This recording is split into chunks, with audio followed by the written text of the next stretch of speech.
Hello everyone, welcome to the study with Mayank. मैं हूं आपका मयंक। हम लोगों की यहां पर क्लास 9th NCERT हिस्ट्री की MCQ सीरीज चल रही है। आज आपका यहां पर अध्याय तीसरा है। यहां पर हम लोग नाज़ीवाद और हिटलर का उदय अध्याय से संबंधित प्रश्नों को देखेंगे। तो चलिए स्टार्ट करते हैं आज का वीडियो। देखते हैं हमें क्या क्या डिस्कस करना है यहाँ पर। आज का पहला प्रश्न है, प्रथम विश्व युद्ध कब से कब तक हुआ? 1916 से 1920, 1914 से 1918, 1939 से 1945, 1912 से 1918। देखिए, प्रथम विश्व युद्ध जो है 1914 से लेकर 1918 तक हुआ है। तो आपका सही आंसर है यहाँ पर बी वाला। दूसरा प्रश्न है, निम्न में से कौन प्रथम विश्व युद्ध के दौरान मित्र शक्तियों के खेमे में शामिल नहीं था? England, France, Germany, America. देखिए, फर्स्ट वर्ल्ड वार में मित्र देशों में इंग्लैंड, फ्रांस, अमेरिका और USSR यानी सोवियत संघ शामिल था। वहीं केंद्रीय शक्तियों में या ध्रुवीय राष्ट्रों में जर्मनी, ऑस्ट्रिया और तुर्की शामिल थे। तो जर्मनी यहाँ पर मित्र देशों के खेमे में नहीं था। तो यहाँ पर आपका सही आंसर है सी वाला। तीसरा प्रश्न है, 9 नवंबर 1918 ईस्वी से पहले जर्मनी का सम्राट कौन था? फ्रेडरिक एबर्ट, कैसर विलियम द्वितीय, शील्डमैन, गुस्ताव स्ट्रेसमैन। देखिए, 9 नवंबर 1918 से पहले जर्मनी का सम्राट जो है कैसर विलियम द्वितीय था। तो आपका सही आंसर है यहाँ पर बी वाला। चौथा प्रश्न है, प्रथम विश्व युद्ध में कौन से मित्र राष्ट्र थे? रूस, England, France, Japan, Italy, Germany, Austria, Germany, रूस या इनमें से कोई नहीं? तो जैसा कि मैंने आपको बताया था, प्रथम विश्व युद्ध के दौरान मित्र राष्ट्रों में रूस, इंग्लैंड और फ्रांस थे। तो यहां पर आपका सही आंसर है ए वाला। पांचवा प्रश्न है, प्रथम विश्व युद्ध के बाद मित्र राष्ट्रों ने जर्मनी के जिस समृद्ध प्रदेश पर आकर अधिकार कर लिया वह था? म्यूनिक, बर्लिन, राइनलैंड, बॉन। जैसा कि आप लोग जानते हैं कि प्रथम विश्व युद्ध के बाद वर्साई की संधि हुई है और इसके तहत जर्मनी को अपना सबसे महत्वपूर्ण प्रदेश, जो कि वहाँ का औद्योगिक प्रदेश था, जहाँ पर रूर कोयला क्षेत्र मौजूद है, ये राइनलैंड क्षेत्र था। तो आपका सही आंसर है यहाँ पर सी वाला। छठवां प्रश्न है, जर्मनी पर कठोर एवं अपमानजनक शर्तें किन संधि द्वारा थोपी गईं? वर्साई संधि, वियना संधि, पेरिस संधि, मॉस्को संधि। देखिए, जर्मनी पर कठोर और अपमानजनक शर्तें जो हैं ये वर्साई की संधि के द्वारा थोपी गई थी। आपका सही आंसर है यहाँ पर ए वाला। सातवां प्रश्न है, वर्साई की संधि कब हुई थी? 9 नवंबर 1918, 28 जून 1919, 28 जून 1920, 9 नवंबर 1920। वर्साई की संधि जो है 28 जून 1919 को हुई थी। तो आपका सही आंसर है यहाँ पर बी वाला। आठवां प्रश्न है, वर्साई की संधि जर्मनी के लिए अपमानजनक थी क्योंकि इसने अपने उपनिवेश और 13% क्षेत्र को खो दिया, जर्मनी पर 6 अरब पाउंड का जुर्माना लगाया, मित्र राष्ट्रों ने जर्मनी का वैश्यनीकरण कर दिया, उपरोक्त सभी। वर्साई की संधि के परिणाम स्वरूप जर्मनी पर कठोर प्रतिबंध लगाए गए, जर्मनी के सारे उपनिवेश छीन लिए गए और जर्मनी ने अपना 13% भूभाग भी खो दिया। इसके अलावा जर्मनी पर युद्ध की क्षतिपूर्ति के लिए 6 अरब पाउंड का जुर्माना लगाया गया। मित्र राष्ट्रों ने उसकी सेना भी भंग कर दी। तो यहाँ पर सभी ऑप्शन सही हैं। तो आपका सही आंसर होगा डी वाला, यानी उपरोक्त सभी। नौवां प्रश्न है, प्रथम विश्व युद्ध में कौन सा देश केंद्रीय शक्तियों में शामिल नहीं था? जर्मनी, ऑस्ट्रिया, भारत, तुर्की। प्रथम विश्व युद्ध में जर्मनी, ऑस्ट्रिया और तुर्की साम्राज्य शामिल थे, जबकि भारत इसमें शामिल नहीं था। भारत ने इनडायरेक्ट वे में यूके को सहयोग किया था, यानी कि इसने यूनाइटेड किंगडम को सहयोग दिया था। आपने पढ़ा भी होगा कि प्रथम विश्व युद्ध के दौरान हमारे भारतीय सैनिकों ने इंग्लैंड की तरफ से युद्ध लड़ा था। तो यहां पर आपका सही आंसर है सी वाला। 10वां प्रश्न है, जर्मनी में वाइमर गणराज्य का जन्म कब हुआ? 9 मई 1918, 9 नवंबर 1918, 28 जून 1919, 9 नवंबर 1920। वाइमर गणराज्य का जन्म 9 नवंबर 1918 को हुआ था। तो आपका सही आंसर है यहाँ पर बी वाला। 11वां प्रश्न है, प्रथम विश्व युद्ध की क्षतिपूर्ति के रूप में जर्मनी पर कितना हर्जाना लगाया गया? 3 अरब पौंड, 4 अरब पौंड, 5 अरब पौंड, 6 अरब पौंड। जैसा कि आप लोग जानते हैं कि इन लोगों ने जर्मनी को ही युद्ध का दोषी ठहराया और उनका मानना यह था कि जर्मनी की वजह से ही यूरोप में सबसे ज़्यादा तबाही हुई है। तो इन्होंने जर्मनी पर 6 अरब पौंड का जुर्माना लगाया। तो यहाँ पर आपका सही आंसर है डी वाला। 12वां प्रश्न है, वाइमर गणराज्य की सबसे अधिक आलोचना कब हुई? वर्साई की अपमानजनक संधि पर हस्ताक्षर करने के कारण, संसदीय प्रणाली लागू करने के कारण, प्रजातांत्रिक संविधान लागू करने के कारण, सार्वभौमिक वयस्क लागू करने के कारण। वाइमर गणराज्य की सबसे ज़्यादा आलोचना जो है वर्साई की जो संधि हुई है उसके कारण हुई है, क्योंकि वहाँ के लोगों का मानना था कि वर्साई की संधि की वजह से जर्मनी ने अपना बहुत कुछ खो दिया है, ऊपर से कठोर प्रतिबंधों को भी ये झेल रहा है। तो कहीं ना कहीं वाइमर गणराज्य की जो हंसी हुई है या वाइमर गणराज्य की जो आलोचना हुई है वो वर्साई की अपमानजनक संधि की वजह से हुई है। तो यहाँ पर आपका सही आंसर है ए वाला। 13वां प्रश्न है, जर्मन संसद क्या कहलाती थी? Duma, Gestapo, Reichstag, National Assembly. German संसद को राइक्सटाग कहा जाता था। आप लोगों को पता होगा ड्यूमा जो है रूस की संसद को कहा जाता था। गेस्तापो जो है ये गुप्त पुलिस है। नेशनल असेंबली जो है फ्रांस में हुआ करती थी। तो यहां पर आपका सही आंसर है सी वाला। 14वां प्रश्न है, जर्मनी में नवंबर के अपराधी किसे कहा जाता था? वाइमर गणराज्य के विरोधियों को, सम्राट के समर्थकों को, वाइमर गणराज्य के समर्थकों को, हिटलर के समर्थकों को। वाइमर गणराज्य के समर्थकों में डेमोक्रेटिक, कैथोलिक ग्रुप के लोग और समाजवादी शामिल थे। चूंकि वाइमर गणराज्य ने जो वर्साई की संधि की थी वो 9 नवंबर को की थी, 9 नवंबर 1918 को की थी, और ये लोग जो थे ये वाइमर गणराज्य का समर्थन करते थे। तो इसी वजह से इन्हें नवंबर के अपराधी कहकर इनका मजाक उड़ाया जाता था। तो यहाँ पर आपका सही आंसर है सी वाला, ये वाइमर गणराज्य के समर्थकों को। 15वां प्रश्न है, जर्मनी के वाइमर गणतंत्र का प्रथम राष्ट्रपति कौन था? Hindenburg, Friedrich Ebert, Scheidemann, Gustav Stresemann. Germany में जो प्रथम वाइमर गणतंत्र स्थापित हुआ उसके पहले राष्ट्रपति फ्रेडरिक एबर्ट थे। तो यहां पर आपका सही आंसर है बी वाला। 16वां प्रश्न है, यूरोप पर प्रथम विश्व युद्ध का निम्न में से कौन सा प्रभाव था? सिपाहियों को आम नागरिकों के मुकाबले ज़्यादा सम्मान, आक्रामक फौजी प्रचार, राष्ट्र सम्मान की भावना, उपरोक्त सभी। देखिए, पहले विश्व युद्ध के उपरांत यूरोप में अन्य सभी जो मुद्दे थे या अन्य सभी जो भावनाएं थी वो गौड़ हो गईं। अब वहाँ पर जो सिपाही युद्ध के मोर्चे पर गए थे या युद्ध लड़कर आए थे वो युद्ध का महिमा मंडन करते थे।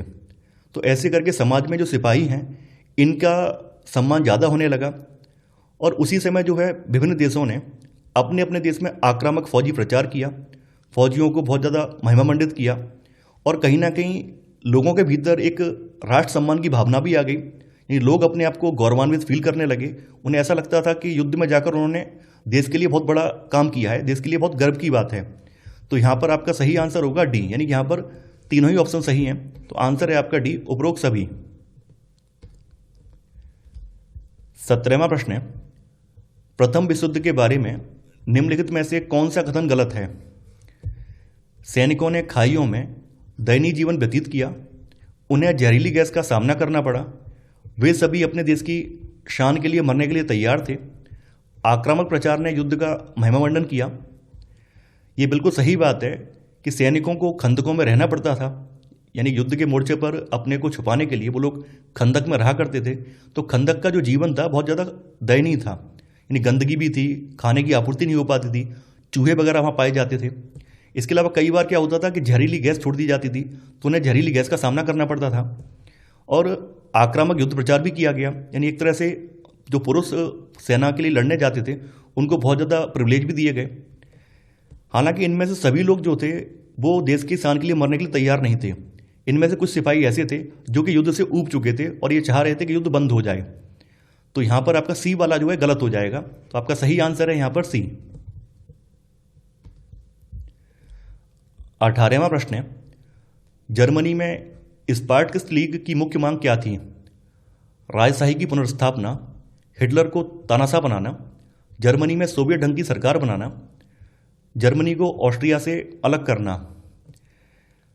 देखिए, जर्मनी में जो स्पार्टकस लीग के लोग हैं ये चाह रहे थे कि जैसे रूस में बोल्शेविक क्रांति हुई है उसी प्रकार की क्रांति जर्मनी में भी हो और यहाँ पर भी सोवियत ढंग से सरकार बनाई जाए। तो यहाँ पर आपका सही आंसर है सी वाला, ये जर्मनी में सोवियत ढंग की सरकार बनाना।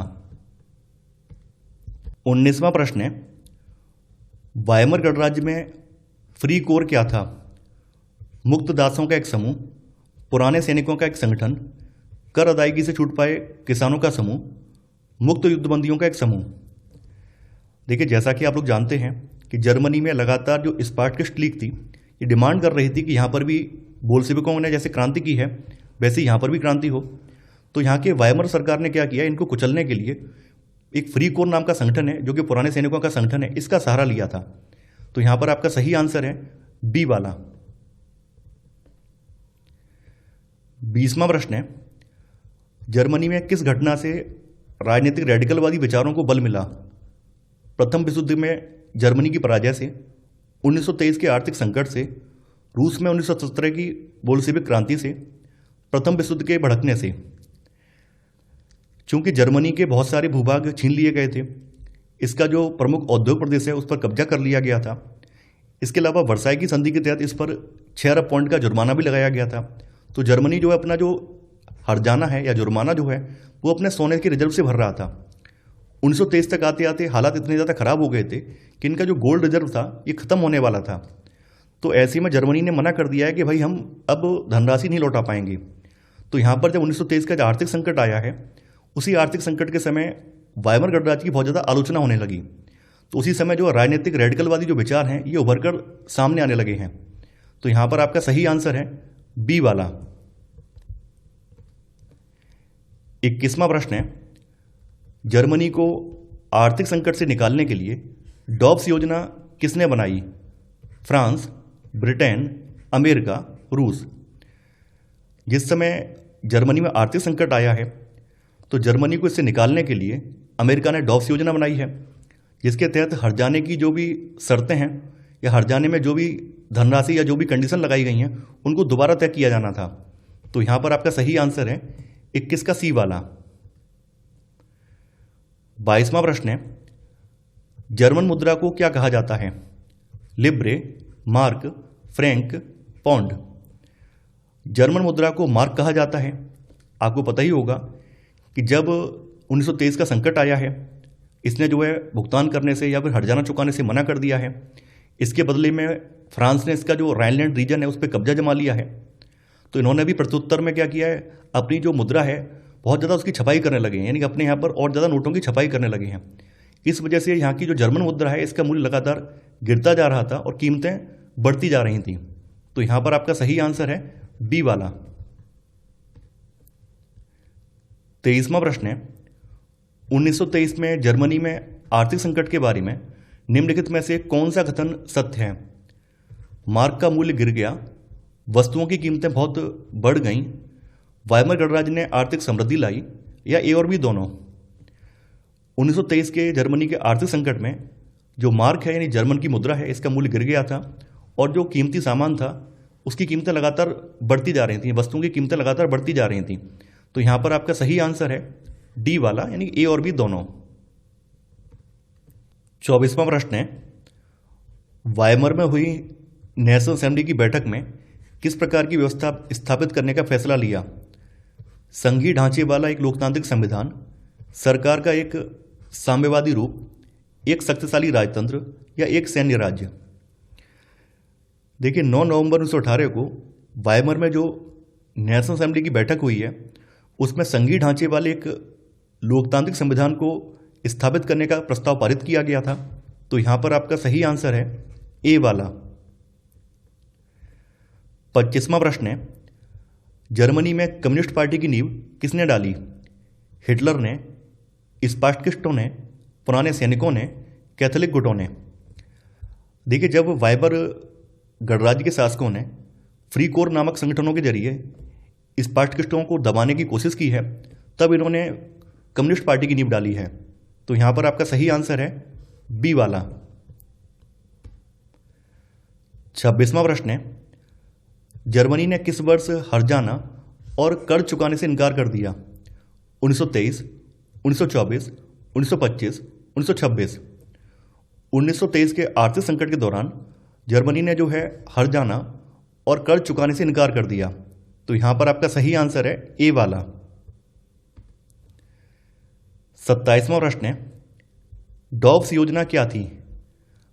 अमेरिकी बैंकरों से ऋण सुरक्षित करने की योजना, जर्मनी पर क्षतिपूर्ति शर्तों को आसान बनाने की योजना, औद्योगिक विकास योजना, जर्मनी के पुनर्निर्माण की योजना?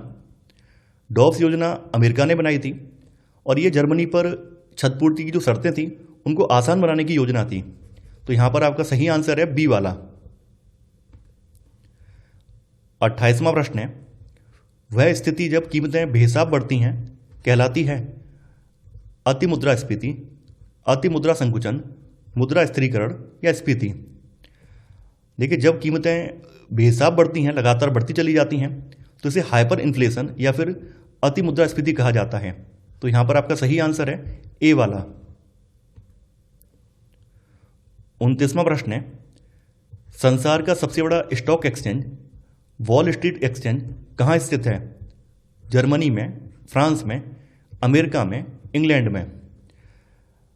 देखिए, वॉल स्ट्रीट एक्सचेंज को वर्तमान में न्यूयॉर्क स्ट्रीट एक्सचेंज के नाम से भी जाना जाता है और ये अमेरिका में स्थित है।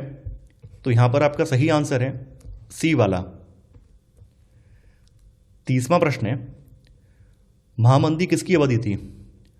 आर्थिक संकट, महामारी संकट, राजनीतिक संकट, सामाजिक संकट? आप लोग जानते हैं कि 1929 में अमेरिका में महामंदी की स्टार्टिंग होती है और एक आर्थिक संकट था। तो यहां पर आपका सही आंसर है ए वाला। 31वां प्रश्न है, वाइमर संविधान की त्रुटि थी जो स्थायी शासन में बाधक थी? आनुपातिक प्रतिनिधित्व, संसदीय प्रणाली, नागरिक अधिकार या उपरोक्त सभी? देखिए, वाइमर संविधान के जो संवैधानिक प्रावधान थे, जिनमें कि एक आनुपातिक प्रतिनिधित्व प्रणाली थी और दूसरा अनुच्छेद 48 था, इनकी वजह से यहाँ पर जो स्थायी शासन था उसमें लगातार बाधा आ रही थी। आनुपातिक प्रतिनिधित्व प्रणाली की वजह से यहाँ पर कोई भी पार्टी जो है बहुमत में नहीं आ पा रही थी, यहाँ पे मिली जुली सरकारें बन रही थी। तो यहाँ पर आपका सही आंसर है ए वाला। 32वां प्रश्न है, वाइमर संविधान में समानुपातिक प्रतिनिधित्व प्रणाली में क्या खामी थी? केवल एक पार्टी बहुमत में आ सकती थी, एकल पार्टी बहुमत में नहीं आ सकती थी, यह द्विदलीय प्रणाली का समर्थक था, इनमें से कोई नहीं? जैसा कि मैंने आपको बताया कि समानुपातिक प्रतिनिधित्व की वजह से यहाँ पर किसी भी एक पार्टी को अकेले बहुमत नहीं मिल पा रहा था, इसलिए यहाँ पर गठबंधन की सरकारें बन रही थी। तो यहाँ पर आपका बी वाला सही होगा, यानी एकल पार्टी बहुमत में नहीं आ सकती थी। 33वां प्रश्न है, वाइमर संविधान के किस खंड ने जर्मनी के राष्ट्रपति को आपातकाल की स्थिति घोषित करने, नागरिक स्वतंत्रता को निलंबित करने और अध्यादेश द्वारा शासन करने का अधिकार दिया? अनुच्छेद 46, अनुच्छेद 47, अनुच्छेद 48, अनुच्छेद 50? देखिए, अनुच्छेद 48 के तहत जो वाइमर संविधान का अनुच्छेद 48 है, इसने वहाँ के राष्ट्रपति को आपातकाल की स्थिति घोषित करने और जो नागरिक स्वतंत्रता के अधिकार हैं इनको निलंबित करने और अध्यादेशों के द्वारा शासन चलाने की शक्ति प्रदान की थी। तो यहाँ पर आपका सही आंसर है सी वाला। 34वां प्रश्न है, हिटलर का जन्म कहाँ हुआ था? जर्मनी में, पोलैंड में, डेनमार्क में, ऑस्ट्रिया में? हिटलर का जन्म जो है 1889 में ऑस्ट्रिया में हुआ था। तो यहाँ पर आपका सही आंसर है डी वाला। 35वां प्रश्न है, हिटलर ने सबसे पहले सत्ता हथियाने की योजना कब बनाई जिसमें वह असफल रहा? 1919 में, 1920 में, 1923 में, 1930 में? जिस समय जर्मनी में आर्थिक संकट आया है 1923 में, उसी समय हिटलर ने बवेरिया पर कब्जा करने, बर्लिन पर चढ़ाई करने और सत्ता हथियाने की योजना बनाई। हालांकि ये इसमें असफल रहा। तो यहाँ पर आपका सही आंसर है सी वाला। 36वां प्रश्न है, हिटलर कौन था? इटली का तानाशाह शासक, जापान का तानाशाह शासक, ब्रिटेन का तानाशाह शासक, जर्मनी का तानाशाह शासक। हिटलर जो है जर्मनी का तानाशाह शासक था। तो सही आंसर है डी वाला। 37वां प्रश्न है, हिटलर जर्मन वर्कर्स पार्टी में कब शामिल हुआ? 1918, 1919, 1920, 1921। हिटलर ने जर्मन वर्कर्स पार्टी की ज्वाइनिंग 1919 में की थी और कुछ समय के बाद ये इसी संगठन पर इसने अपना काबू भी कर लिया और बाद में इसका नाम जो है सोशलिस्ट पार्टी रख दिया है, नेशनल सोशलिस्ट पार्टी इसका नाम कर दिया है। तो यहाँ पर आपका सही आंसर है बी वाला। 38वां प्रश्न है, हिटलर ने बवेरिया पर कब्जा करने और बर्लिन पर कब्जा करने की योजना या कोशिश कब की? 1919, 1923, 1929, 1933। हिटलर ने 1923 के आर्थिक संकट के दौरान बवेरिया पर कब्जा करने और बर्लिन पर कब्जा करने की कोशिश की थी। तो यहाँ पर आपका सही आंसर है बी वाला। 39वां प्रश्न है, नाजी पार्टी जर्मनी की सबसे बड़ी पार्टी कब बनी? 1930, 1931, 1932, 1933। जिस समय यूएसए में आर्थिक महामंदी आई है उसका प्रभाव जर्मनी भी पड़ा है, क्योंकि जर्मनी की जो अर्थव्यवस्था थी उस समय वो यूएसए पे ही डिपेंड थी। तो 1929 में जहाँ नाजी पार्टी को 2.5% मत मिले थे, वहीं जो है 1932 तक आते आते नाजी पार्टी को जो संसदीय चुनाव हुए हैं उनमें 37% वोट मिले हैं और ये देश की सबसे बड़ी पार्टी भी बन गई है। तो यहाँ पर आपका सही आंसर है सी वाला। 40वां प्रश्न है, हिटलर ने जर्मन वर्कर्स पार्टी पर कब्जा कर लिया और इसका नाम बदलकर कर दिया धर्मनिरपेक्ष जर्मन वर्कर्स, जर्मनी के Samajwadi workers, national socialist party, Germany के राष्ट्रीय वर्कर्स। जैसा कि आप लोग जानते हैं, जर्मन वर्कर्स पार्टी को हिटलर ने 1919 में ज्वाइन किया था और इस पर कब्जा जमा के बाद में इसका नाम नेशनल सोशलिस्ट पार्टी कर दिया है। तो यहाँ पर आपका सही आंसर है सी वाला। 41वां प्रश्न है, किस संधि ने प्रथम विश्व युद्ध के बाद जर्मनी को अपमानित किया और हिटलर के उत्थान में योगदान दिया? वर्साई की संधि, पेरिस की संधि, लंदन की संधि, म्यूनिख की संधि। जैसा कि आप लोग जानते हैं, वाइमर गणराज्य के ऊपर सबसे ज़्यादा जो आरोप प्रत्यारोप लगे हैं वो वर्साई की संधि की वजह से लगे हैं और वर्साई की संधि की वजह से जो आम जनता थी वो वाइमर शासकों से नाराज होने लगी थी। तो इसी वजह से यहाँ पर क्या होता है, हिटलर का उत्थान होता है। तो यहाँ पर आपका सही आंसर है ए वाला। 42वां प्रश्न है, निम्नलिखित में से कौन नवंबर अपराधी नहीं थे? समाजवादी, स्पार्टकिस्ट, कैथोलिक, डेमोक्रेट। वाइमर के समर्थकों में समाजवादी, कैथोलिक और डेमोक्रेट शामिल थे। तो वहाँ के जो रेडिकल तबके के लोग थे वो इनका मजाक उड़ाते थे, इन्हें नवंबर अपराधी कहकर इनका मजाक उड़ाते थे। तो इसमें स्पार्टकिस्ट शामिल नहीं थे। तो यहाँ पर आपका सही आंसर है बी वाला। 43वां प्रश्न है, जनता से समर्थन प्राप्त करने के लिए हिटलर द्वारा इस्तेमाल की जाने वाली प्रमुख रणनीति कौन सी थी? प्रचार, कूटनीति, आर्थिक प्रतिबंध, शांति संधियां। हिटलर एक बहुत अच्छा स्पीकर था, यानी बहुत अच्छा वक्ता था और उसने अपने जो प्रचार माध्यम है या जनसंचार के जो माध्यम है उनके माध्यम से जनता का ध्यान आकर्षित किया है, जनता को अपना फैन बना लिया है। इसने बड़ी बड़ी रैलियां की हैं। तो यहाँ पर आपका सही आंसर है ए वाला। 44वां प्रश्न है, नासियों के लाल बैनर पर किसका प्रतीक था? ओम, लाल क्रॉस, स्वस्तिक, सफ़ेद क्रॉस। नासियों के लाल बैनर पर स्वस्तिक का प्रतीक था। तो यहाँ पर आपका सही आंसर है सी वाला। 45वां प्रश्न है, प्रसिद्ध पुस्तक मीन काम्फ किसने लिखी थी? मुसोलिनी, चार्लो बेराडट, पादरी नीमो एलर, एडोल्फ हिटलर। देखिए, मीन काम्फ का हिंदी में मतलब है मेरा संघर्ष, और ये हिटलर की आत्मकथा है, ऑटोबायोग्राफी है, और ये हिटलर ने लिखी थी। तो यहाँ पर आपका सही आंसर है डी वाला, यानी एडोल्फ हिटलर। 46वां प्रश्न है, हिटलर को जर्मनी के चांसलर का पद राष्ट्रपति के द्वारा कब दिया गया था? 30 जनवरी 1931, 30 जनवरी 1932, 30 जनवरी 1933, 30 फरवरी 1932। हिटलर को जर्मनी के चांसलर का जो पद है ये 30 जनवरी 1933 को मिला था। तो यहां पर आपका सही आंसर है सी वाला। 47वां प्रश्न है, इनमें से किसने हिटलर को चांसलरशिप की पेशकश की? Churchill, Hindenburg, Goebbels, हेलमथ।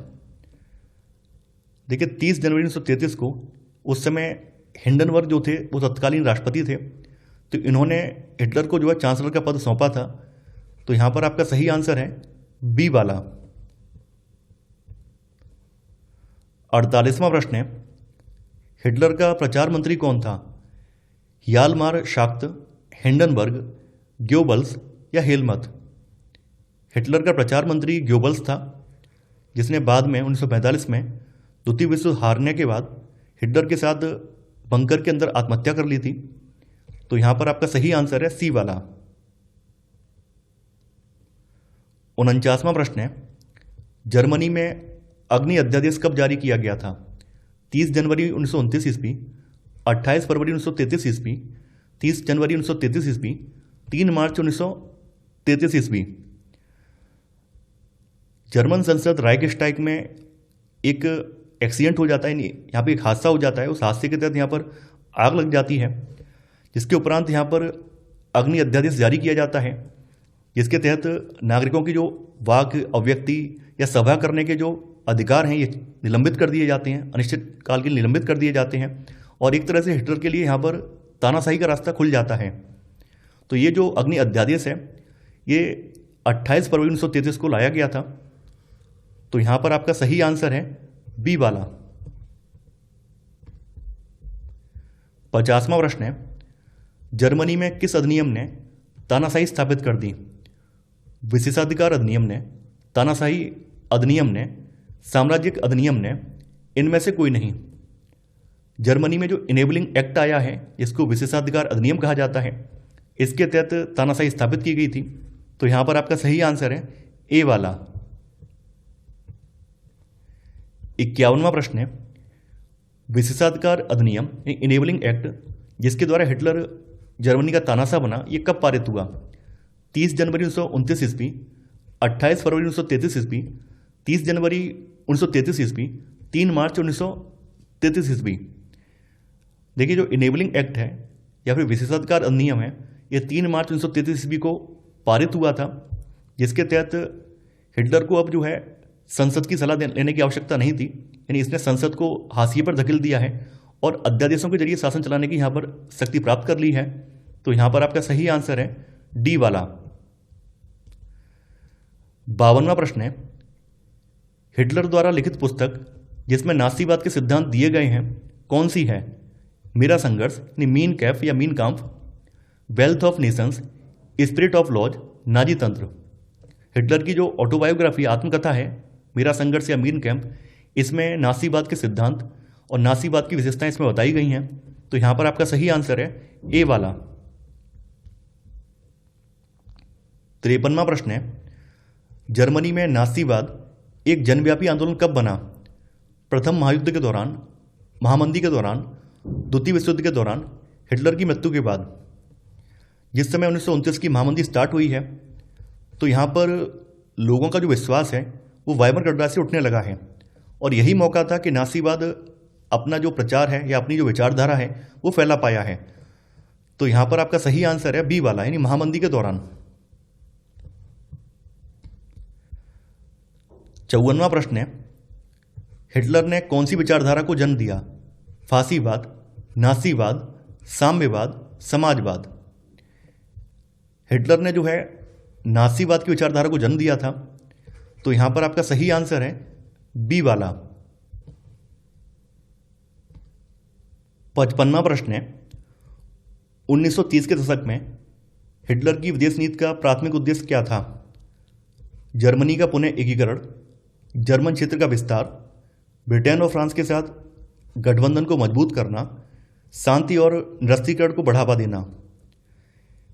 हिटलर की जो फर्स्ट प्रायोरिटी थी उसमें जर्मन का क्षेत्रीय विस्तार करना था ताकि वो नए क्षेत्रों पर अपना अधिकार जमा सके और वहाँ के संसाधनों का दोहन कर सके।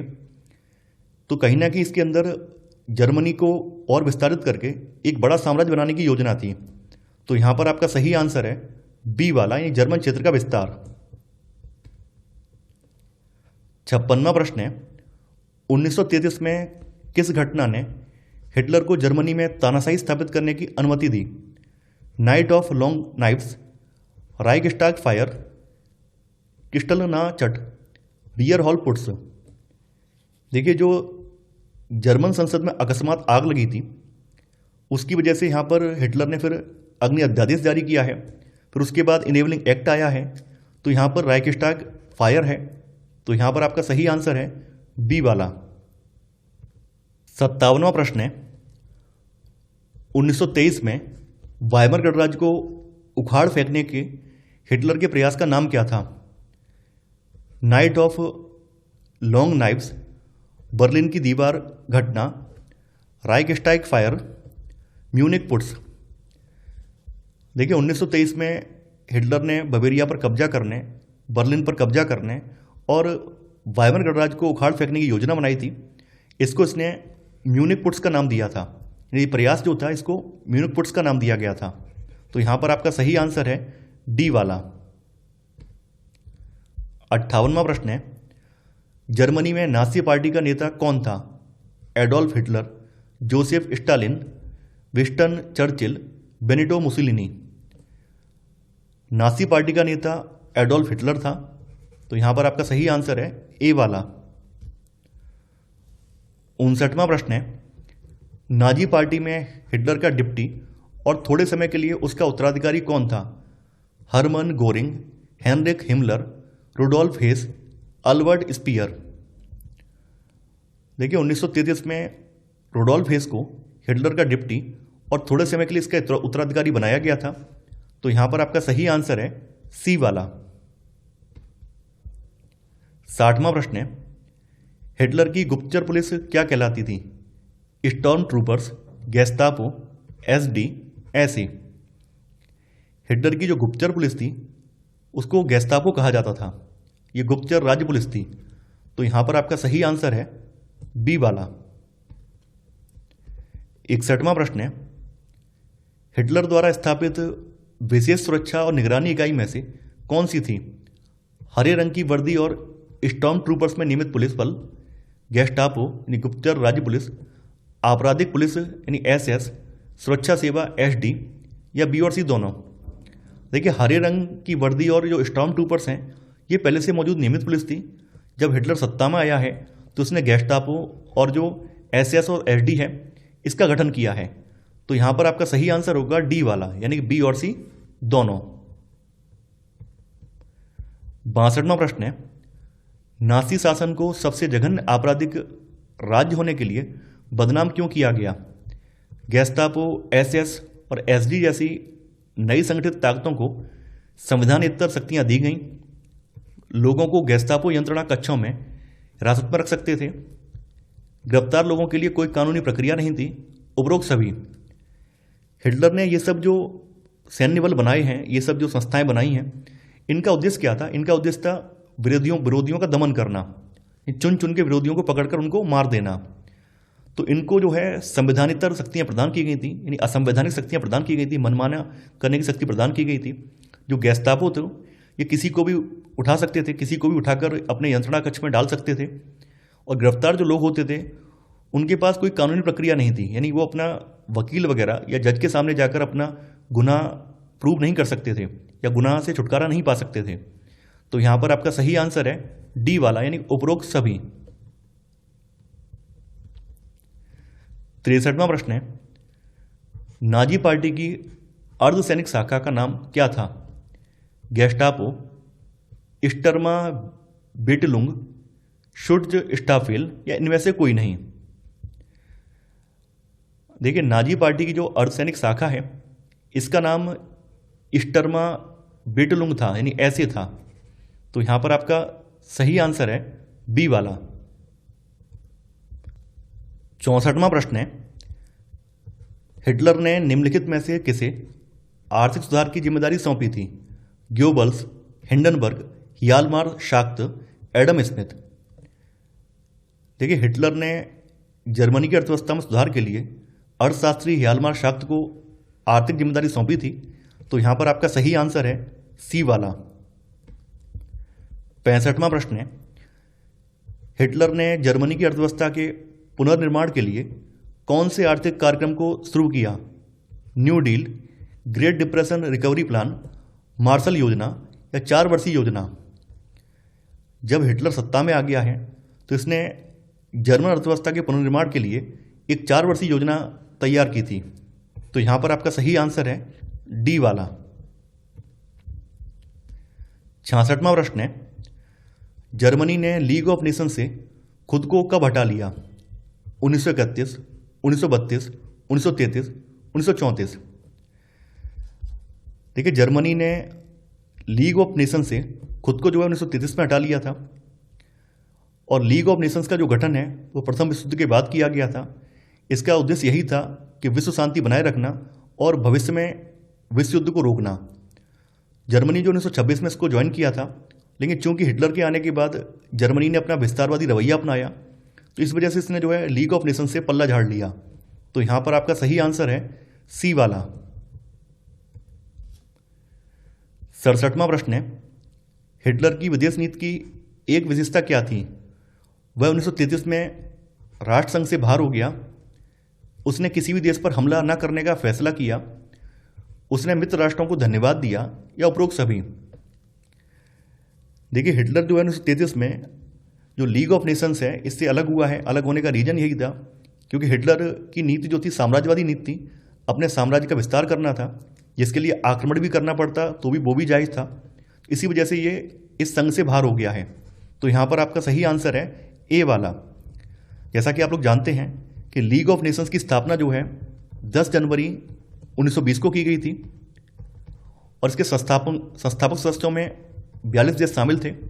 हालांकि जर्मनी जो 1926 में शामिल हुआ है और 33 में हिटलर के टाइम में ये इससे अलग भी हो गया है। तो यहां पर आपका सही आंसर है ए वाला। 68वां प्रश्न है, हिटलर ने राइनलैंड को कब्जे में कब लिया?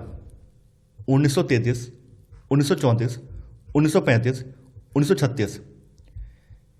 हिटलर के आने के बाद हिटलर ने जो राइनलैंड प्रदेश था जिस पर फ्रांस ने कब्जा जमा लिया था, इसको दोबारा अपने कब्जे में 1936 में लिया है।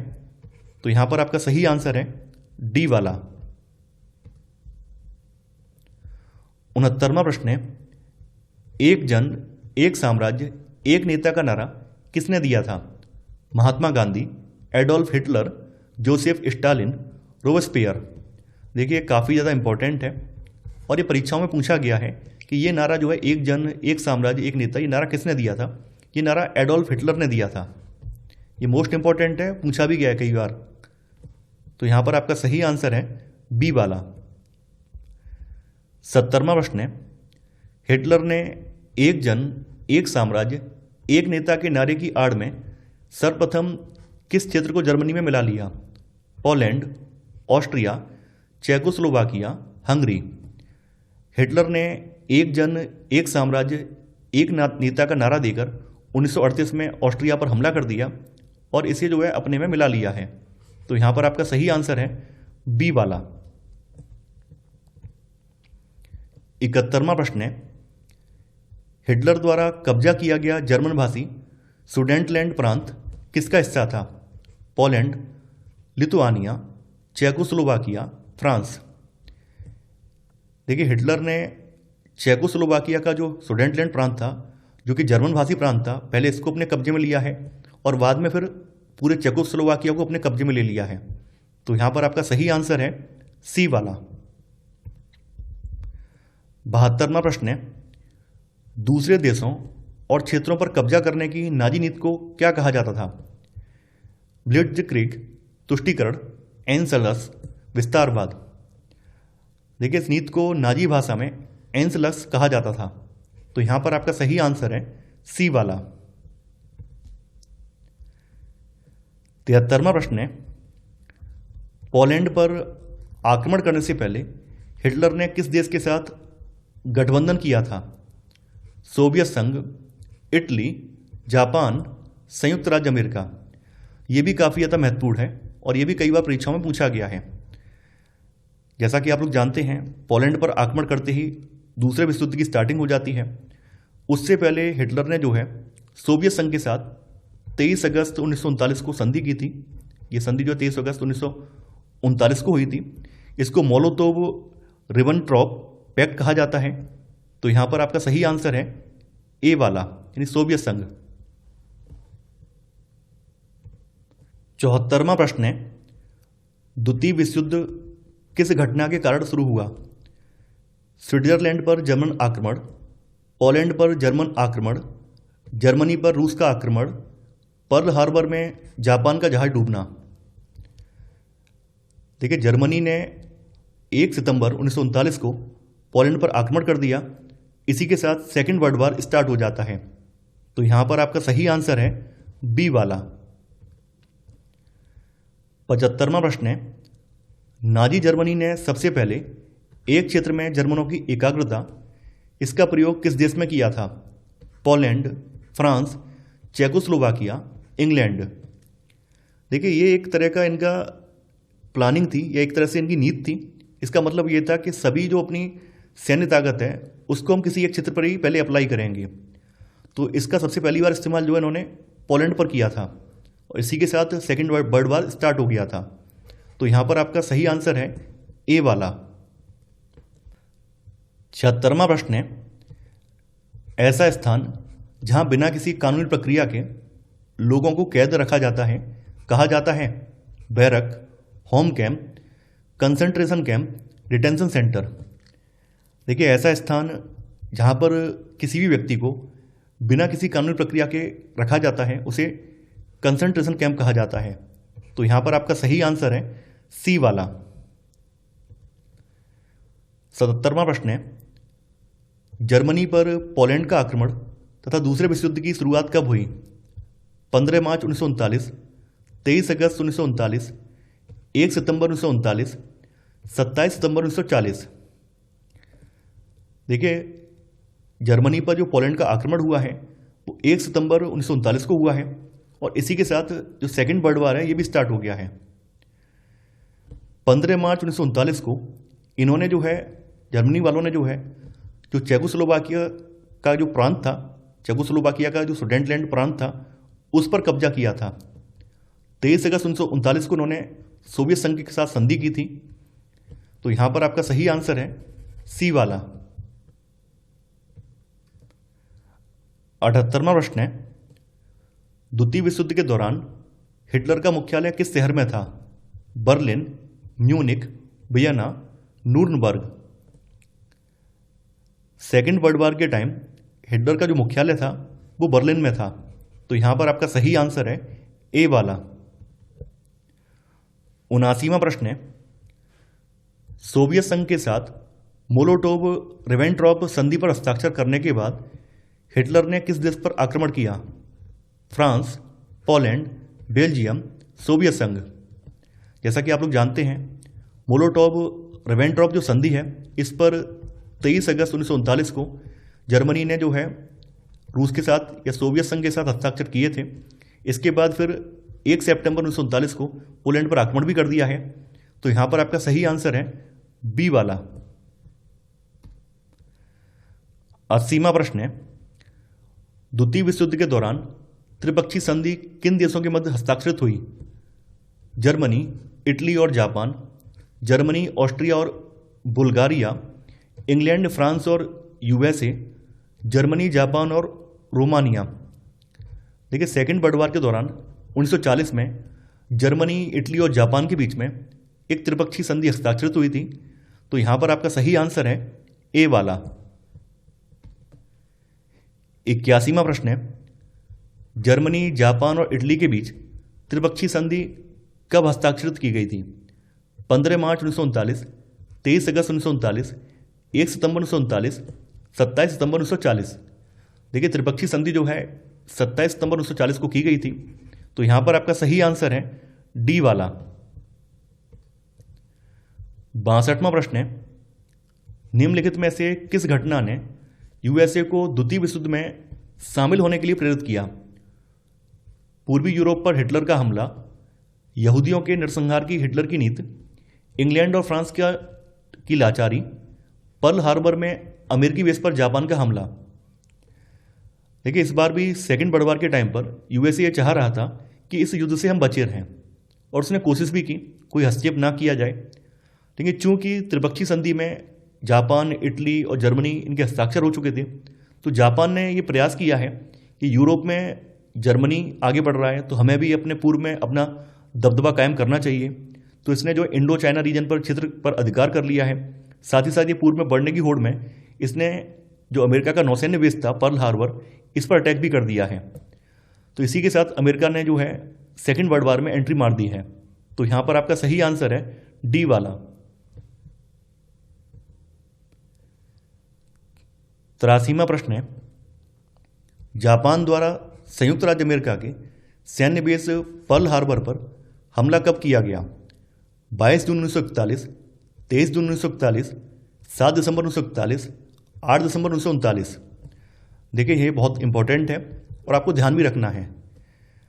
यूएसए जो है सेकेंड वर्ल्ड वॉर में पर्ल हार्बर के हमले के एक दिन बाद शामिल हुआ है। तो पर्ल हार्बर पर जो अटैक हुआ था वो 7 दिसंबर 1941 को हुआ था, और यूएसए ने सेकेंड वर्ल्ड वॉर में जो एंट्री मारी है वो 8 दिसंबर 1939 को मारी है। तो कभी भी आपसे पूछा जाए तो आपको ध्यान रखना है, यानी कि जो पर्ल हार्बर पर अटैक हुआ है उसके अगले दिन यूएसए शामिल हुआ है, उसी दिन शामिल नहीं हुआ है, उसके अगले दिन शामिल हुआ है। तो ये जो तिथि है हमले वाली, ये 7 दिसंबर 1941 है। अगर आपसे पूछा जाता कि संयुक्त राज्य अमेरिका द्वितीय विश्व युद्ध में कब शामिल हुआ, तो आप यहाँ पर 8 दिसंबर वाला टिक लगाते। तो यहाँ पर आपका सही आंसर है सी वाला। 84वां प्रश्न है, द्वितीय विश्व युद्ध में ध्रुवीय शक्तियां किन देशों को कहा गया? अमेरिका, जापान एवं इटली, जर्मनी, जापान एवं इटली, तुर्की, जापान एवं जर्मनी, जर्मनी, रूस और जापान। दूसरे विश्व युद्ध में जर्मनी, जापान और इटली को ध्रुवीय शक्तियां कहा गया है। तो यहां पर आपका सही आंसर है बी वाला। 85वां प्रश्न है, द्वितीय विश्व युद्ध के दौरान कौन सा देश ध्रुवीय शक्तियों का हिस्सा नहीं था? जर्मनी, इटली, जापान, सोवियत संघ। सेकेंड वर्ल्ड वॉर में सोवियत संघ जो था वो मित्र राष्ट्रों की तरफ से शामिल था। तो यहां पर आपका सही आंसर है डी वाला। 86वां प्रश्न है, 1941 में ऑपरेशन बारबारोसा शुरू करने में हिटलर का लक्ष्य क्या था? फ्रांस पर आक्रमण करना, सोवियत संघ को हराना, संयुक्त राज्य अमेरिका पर हमला करना, अफ्रीका पर विजय प्राप्त करना। यह भी काफ़ी ज़्यादा इंपॉर्टेंट है और पूछा भी गया है। ऑपरेशन बारबारोसा जो था ये सोवियत संघ पर अटैक करने की इनकी प्लानिंग थी। तो यहां पर आपका सही आंसर है बी वाला। 87वां प्रश्न है, जर्मनी ने द्वितीय विश्व युद्ध में सोवियत संघ पर आक्रमण कब किया? 22 जून 1941, 23 जून 1941, 7 दिसंबर 1941, 8 दिसंबर 1939। देखिए जर्मनी ने सेकेंड वर्ल्ड वॉर में सोवियत संघ पर 22 जून 1941 को आक्रमण किया था। तो यहां पर आपका सही आंसर है ए वाला। 88वां प्रश्न है, द्वितीय विश्व युद्ध के दौरान सोवियत संघ का नेता कौन था? Leon Trotsky, Vladimir Lenin, Joseph Stalin, Mikhail Gorbachev. Second World War के दौरान जोसेफ स्टालिन यूएसएसआर का नेता था। तो यहां पर आपका सही आंसर है सी वाला। 89वां प्रश्न है, 1942 में किस लड़ाई ने द्वितीय विश्व युद्ध में जर्मनी की बड़ी हार को चिन्हित किया? स्टालिनग्राद की लड़ाई, ब्रिटेन की लड़ाई, मिडवे की लड़ाई या डी डे? देखिए जर्मनी की ये सबसे बड़ी भूल हुई, यानी सोवियत संघ पर आक्रमण करना ये जर्मनी की सबसे बड़ी भूल थी। जैसे ही जर्मनी ने सोवियत संघ पर आक्रमण किया है, इसका जो पश्चिमी वाला मोर्चा है ये कहीं ना कहीं कमजोर पड़ गया है। तो पश्चिमी मोर्चे पर यूके के जो फाइटर प्लेन थे उन्होंने भारी बमबारी कर दी, तो यहाँ पर भी इन्हें क्षति उठानी पड़ी। इधर पूर्वी मोर्चे पर जो सोवियत संघ है इसने भी इन्हें कड़ी टक्कर दी है, और कड़ी टक्कर की वजह से इनको दोनों अपने मोर्चों पर भारी क्षति उठानी पड़ रही है। तो यहाँ पर आपका सही आंसर है ए वाला, यानी स्टेलिनग्राद की लड़ाई। 90वां प्रश्न है, द्वितीय विश्व युद्ध के दौरान प्रमुख मित्र राष्ट्र कौन से थे? संयुक्त राज्य अमेरिका, सोवियत संघ, फ्रांस, यूके। संयुक्त राज्य अमेरिका, सोवियत संघ, जर्मनी, यूके। संयुक्त राज्य अमेरिका, यूके, जर्मनी, इटली। संयुक्त राज्य America, France, Italy, Japan. Second World war में मित्र राष्ट्रों में यूएसए, यूएसएसआर, फ्रांस, यूके ये शामिल थे। तो यहां पर आपका सही आंसर है ए वाला। 91वां प्रश्न है, द्वितीय विश्व युद्ध के दौरान नाजी जर्मनी के खिलाफ मित्र देशों की सेना का नेतृत्व किसने नहीं किया था? Winston Churchill, Franklin D Roosevelt, Joseph Stalin, Dwight D Eisenhower. देखिए, सेकेंड वर्ल्ड वॉर में मित्र राष्ट्रों की ओर से यूएसए, ब्रिटेन, फ्रांस और सोवियत संघ शामिल थे। इनमें यूएसए, ब्रिटेन और रूस की जो भूमिका थी, सोवियत संघ की जो भूमिका थी वो महत्वपूर्ण थी, क्योंकि ये मजबूत राष्ट्र थे। उस समय विंस्टन चर्चिल ब्रिटेन के पीएम थे, फ्रैंकलिन डी रूजवेल्ट यूएसए के प्रेसिडेंट थे, जोसेफ स्टालिन जो थे वो सोवियत संघ के नेता थे, यानी रसिया में थे ये। जबकि ड्वाइट डी आइजनहावर का संबंध जो है यूएसए के 34वें राष्ट्रपति से है।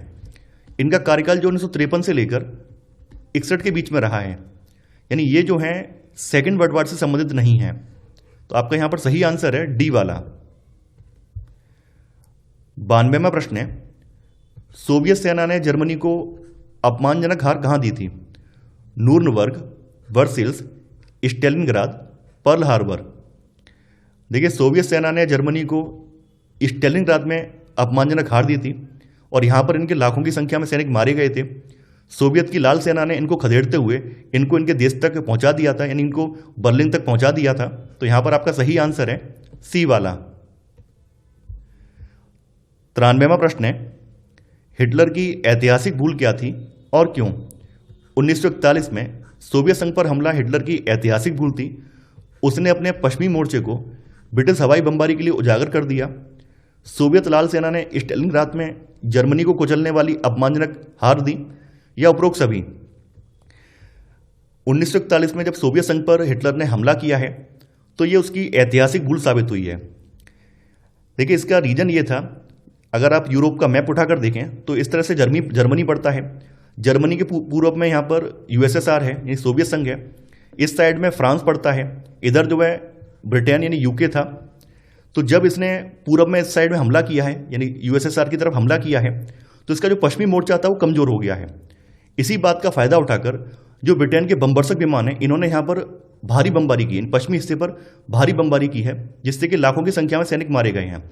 जब जर्मनी की सेना यूएसएसआर की तरफ बढ़ी है, सोवियत संघ की तरफ बढ़ी है, तो सोवियत संघ भी पहले से प्रिपेयर बैठा था। तो सोवियतों की लाल सेना ने यहाँ पर इनके साथ जमकर मोर्चा संभाला है और इनको मुंहतोड़ जवाब दिया है। तो यहाँ पर पूर्वी मोर्चे पर भी इनकी जबरदस्त करारी हार हुई है। यहाँ पे लाखों की संख्या में यहाँ पर भी सैनिक मारे गए हैं। तो यहाँ पर सभी ऑप्शन सही हैं, तो आंसर है आपका डी, यानी उपरोक्त सभी। 94वां प्रश्न है, यूएसएसआर की सेना ने ऑस्विट्ज़ को कब मुक्त किया? 26 जनवरी 1943, 27 जनवरी 1944, 27 जनवरी 1945, 28 फरवरी 1944। देखिए, ऑस्विट्ज़ एक कंसंट्रेशन कैंप था और उस समय सबसे ज़्यादा कुख्यात कैंप यही कैंप था। तो सोवियत संघ की सेना ने इसको 27 जनवरी 1945 को आज़ाद कराया था। तो आंसर है आपका यहाँ पर सी वाला। 95वां प्रश्न है, जून 1944 को नॉर्मैंडी पर मित्र देशों के आक्रमण का नाम क्या था? Operation Barbarossa, battle of the bulge, D day, battle of Normandy. देखिए, इसे जो है डी डे कहा जाता है, और ये जो आक्रमण है 6 जून 1944 को हुआ था। नॉर्मैंडी जो है फ्रांस का एक तट है, फ्रांस का एक समुद्री तट है। यहाँ पर जर्मनों ने कब्जा कर लिया था। देखिए, इस ऑपरेशन को जो है ऑपरेशन ओवरलॉर्ड भी कहा जाता है। तो यहाँ पर आपका सही आंसर है सी वाला, यानी D day.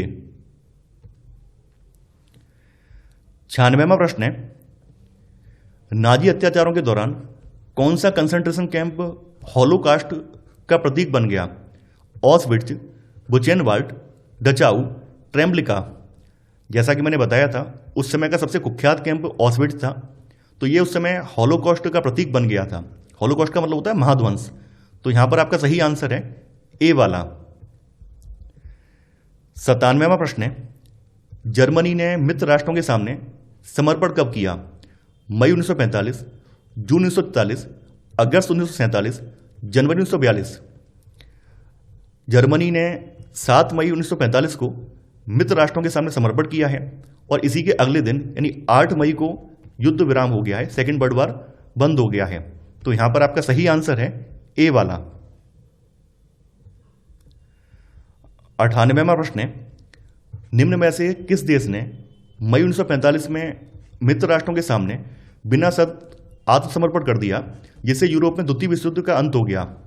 Japan, Italy, Germany, Austria.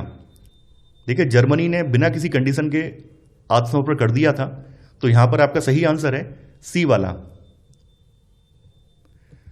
99वां प्रश्न है, अगस्त 1945 में अमेरिका ने जापान के किन शहरों पर परमाणु बम गिराए? ओसाका और क्योटो, हिरोशिमा और नागासाकी, टोक्यो और कावासाकी, योकोहामा और नागोया। देखिए, यूएसए ने जो है 6 अगस्त को हिरोशिमा पर और 9 अगस्त को नागासाकी पर परमाणु बम गिराए थे। इसी के साथ जापान भी घुटने टेक देता है और द्वितीय विश्व युद्ध पूरी तरह से बंद हो जाता है। तो यहां पर आपका सही आंसर है बी वाला।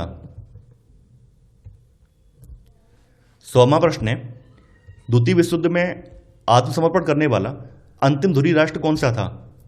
Germany, Italy, Hungary, Japan.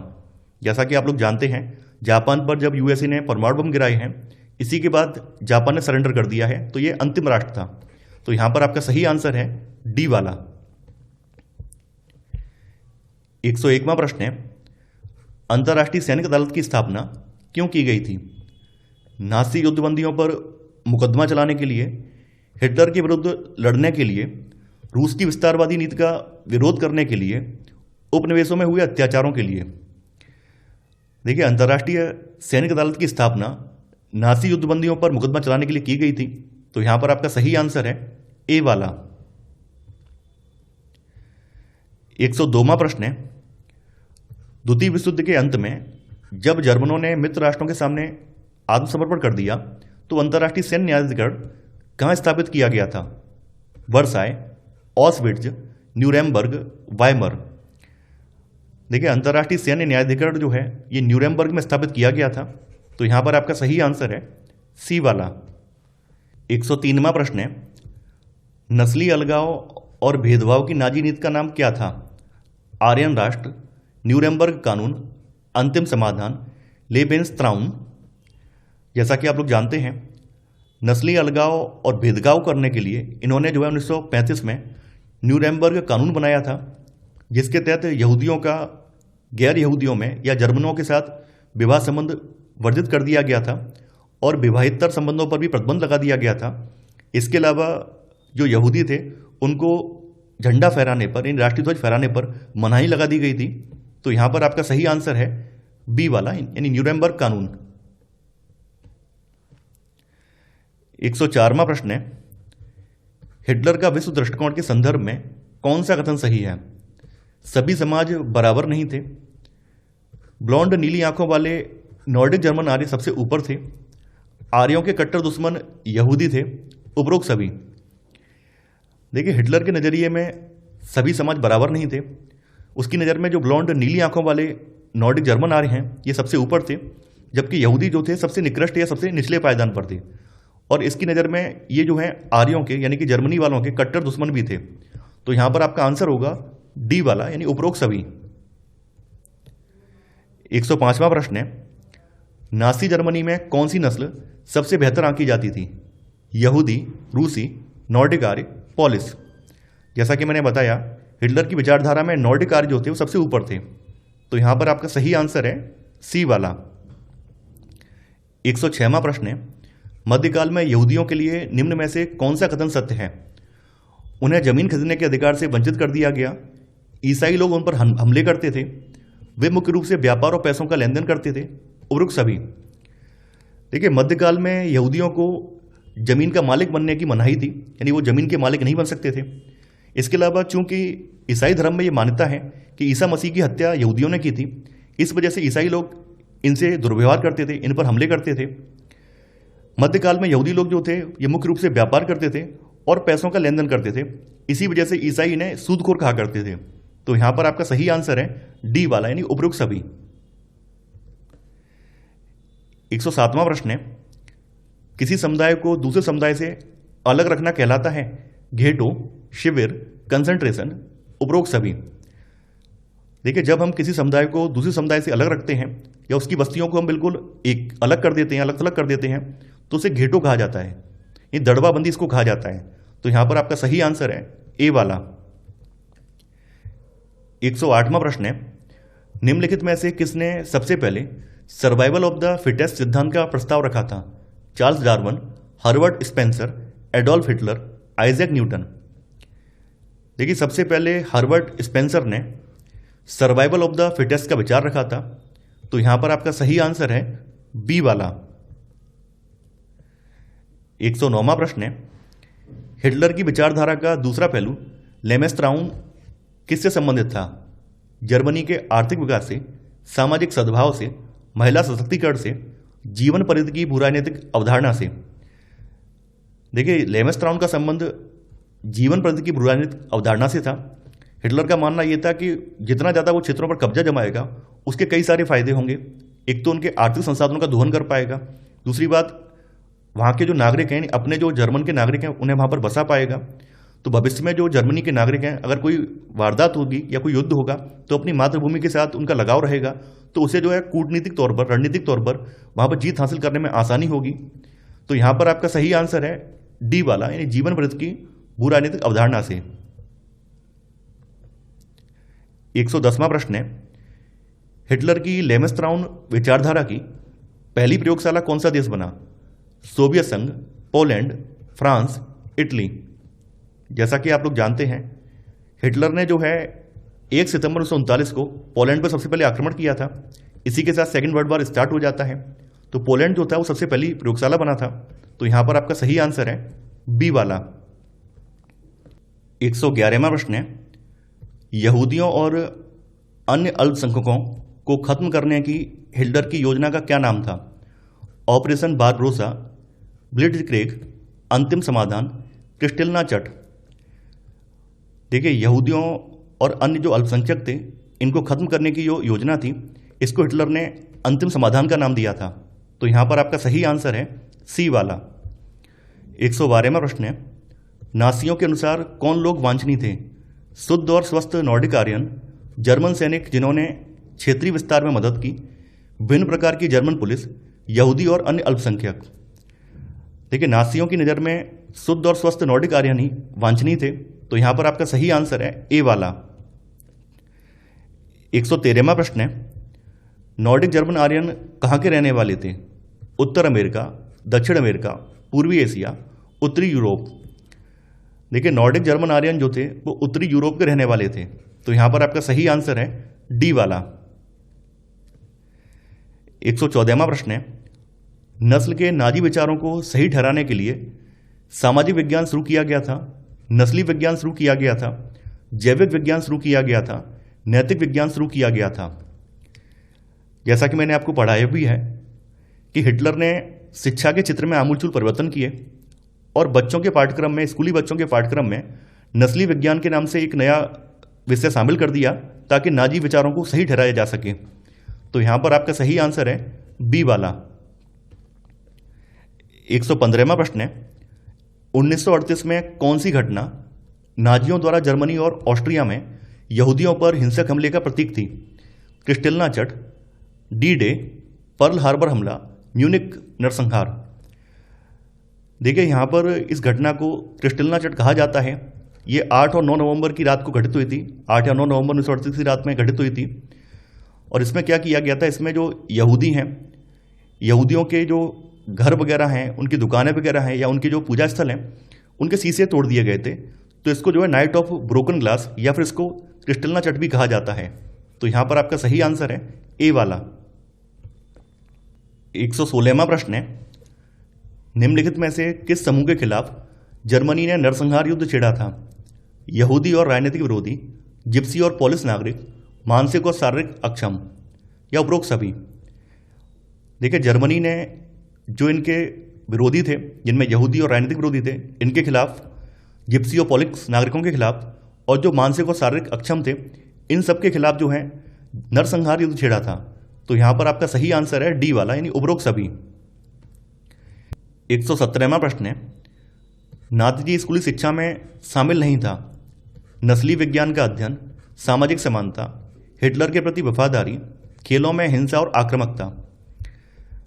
देखिए, नाजी स्कूली शिक्षा में नस्ली विज्ञान का अध्ययन शामिल था, हिटलर के प्रति वफादारी करना सिखाया जाता था, खेलों में हिंसा और आक्रामकता को बढ़ावा दिया जाता था, लेकिन यहाँ पर सामाजिक समानता नहीं थी। जैसे यहाँ पर नाजी विचारधारा का प्रसार हुआ है, वैसे इन्होंने क्या किया, स्कूलों में विभेद करना स्टार्ट कर दिया है। जो यहाँ के नाजी बच्चे हैं या जर्मनी के जो बच्चे हैं, उनको अलग बिठाया जाने लगा है, और जो यहूदी बच्चे हैं उनको अलग बिठाया जाने लगा है। कुछ समय के बाद जो यहूदी बच्चे हैं और यहूदी जो शिक्षक हैं, उनको स्कूलों से निकाल दिया गया है। तो यहाँ पर सामाजिक समानता नहीं थी। तो यहाँ पर आपका सही आंसर है बी वाला।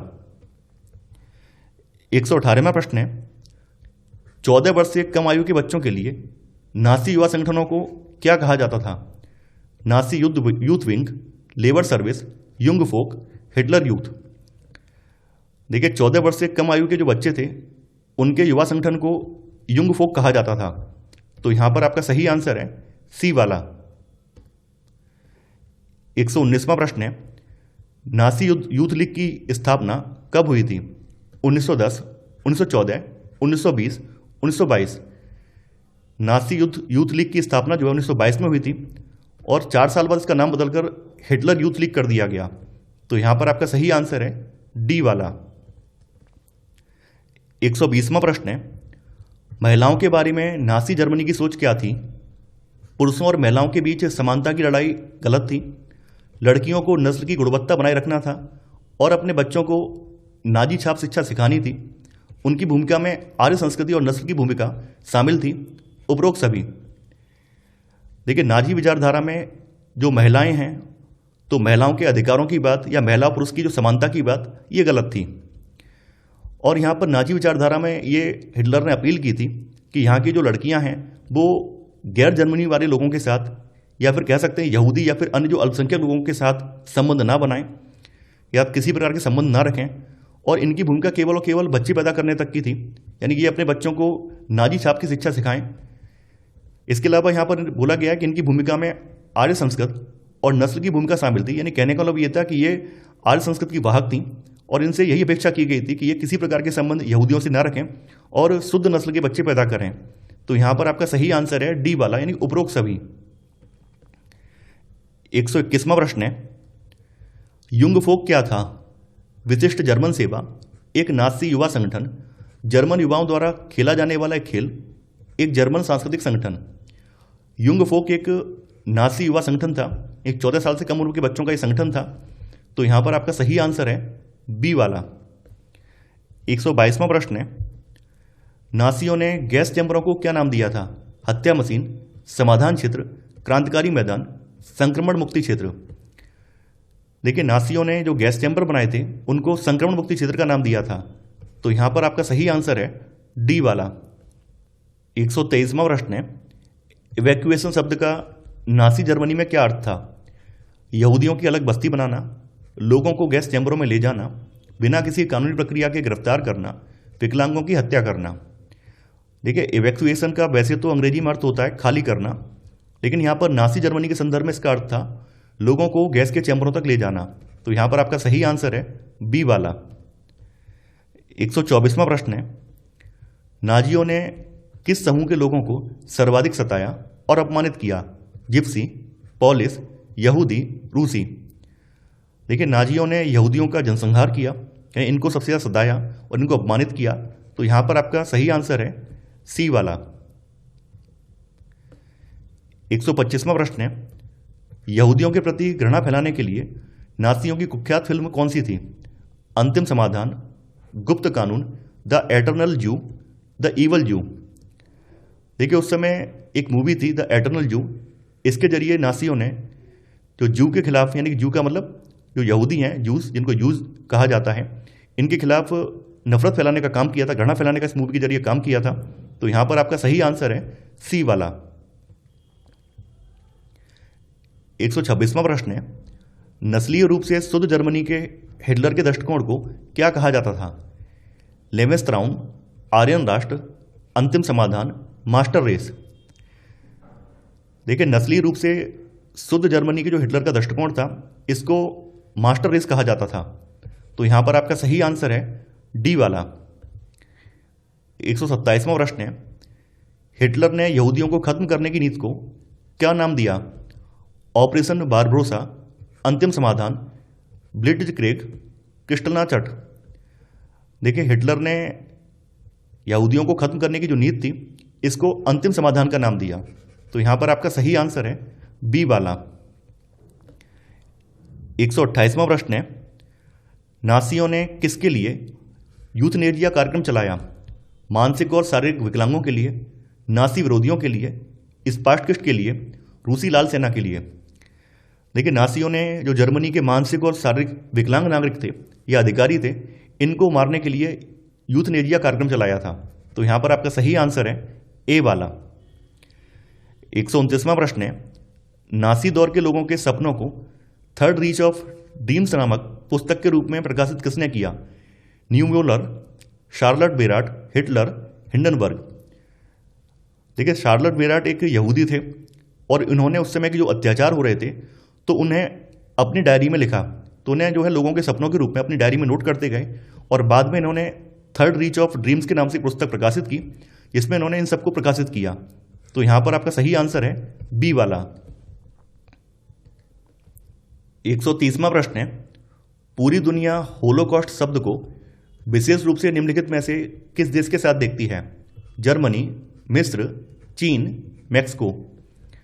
होलोकॉस्ट का अर्थ है महाध्वंस, और ये शब्द जो है यहूदियों ने उनके साथ जो जर्मनी में अत्याचार हुए थे, जर्मनी में जो उनका जनसंहार हुआ था, उसके लिए ये शब्द गढ़ा था। तो इसका संबंध जो है जर्मनी के साथ है। तो यहां पर आपका सही आंसर है ए वाला। 131वां प्रश्न है, होलोकॉस्ट शब्द का अर्थ है नासी प्रचार, नासी युद्ध नीति, यहूदी नरसंहार, साम्राज्य विस्तार। होलोकॉस्ट शब्द जो है यहूदी जनसंहार को संदर्भित करता है। तो यहां पर आपका सही आंसर है सी वाला। 132वां प्रश्न है, हिटलर ने किस राजनीतिक अलगाववाद का कड़ा विरोध किया? वर्गवाद, साम्यवाद, समाजवाद, फांसीवाद। देखिए हिटलर जो है स्टार्टिंग से ही कम्युनिस्ट का विरोधी था। इसने जो है साम्यवाद का पुरजोर विरोध किया है। तो यहां पर आपका सही आंसर है बी वाला। इसी के साथ हमारा ये अध्याय समाप्त हो जाता है। मैं आशा करता हूं कि आपको ये सीरीज पसंद आ रही होगी। जैसा कि मैं आप लोगों से बार बार ये गुजारिश कर रहा हूं कि अब आप लोगों को नोट्स बनाने की आवश्यकता नहीं है। आप लोग हमारे टेलीग्राम चैनल के थ्रू नोट्स को परचेज कर सकते हैं। वहाँ पर नोट्स के साथ साथ आपको इसकी जो अभ्यास प्रश्नों की सीरीज है वो भी देखने को मिल जाएगी। तो मैं आशा करता हूँ ये सीरीज पसंद आ रही होगी। आप लोग लाइक और शेयर करना बिल्कुल नहीं भूलेंगे। तो आज के लिए इतना ही। Thanks for watching. जय हिंद।